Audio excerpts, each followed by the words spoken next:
If you've ever been to a climbing gym, weightlifting competition, or gymnastics event, you've seen it. A white cloud of powder as athletes rub their hands together, preparing for action. But what is this mysterious white dust?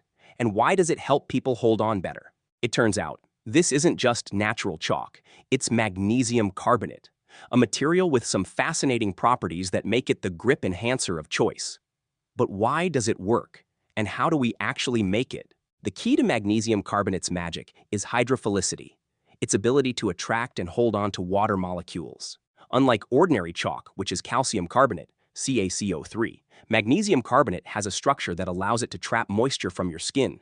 When you sweat, even a tiny amount, a thin layer of water forms between your skin and whatever you're trying to grip, whether that's a climbing hold, a gymnastic bar, or a barbell.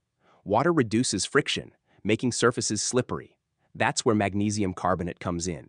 As soon as your hands touch climbing chalk, the magnesium carbonate absorbs the moisture, keeping your hands dry and restoring friction. This is why climbers and athletes constantly reapply chalk.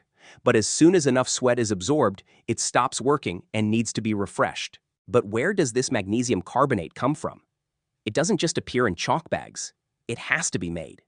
There are two main ways to get magnesium carbonate: naturally from the earth or chemically synthesized in labs. The natural form of magnesium carbonate is called magnesite, a white mineral found in limestone deposits and ultramafic rocks. It forms when magnesium-rich solutions interact with carbonate ions in the Earth's crust over thousands of years. These deposits are mined, crushed, and purified before they become the climbing chalk you use. But most of the chalk used in climbing gyms isn't mined. It's made in a lab. A common method is to react magnesium sulfate, also known as Epsom salt, with sodium carbonate.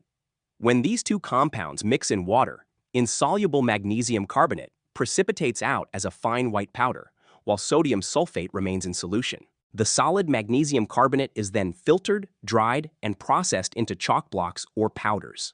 This method is efficient because it doesn't require mining and produces high-purity magnesium carbonate without additional impurities. So next time you chalk up before a climb, a deadlift, or a gymnastic routine, remember, you're using a material that's either been mined from ancient deposits or carefully synthesized in a lab. It's not just about dry hands. This is chemistry working with physics to help you hold on better. If you enjoyed this breakdown of materials in everyday life, don't forget to subscribe and give this episode a thumbs up.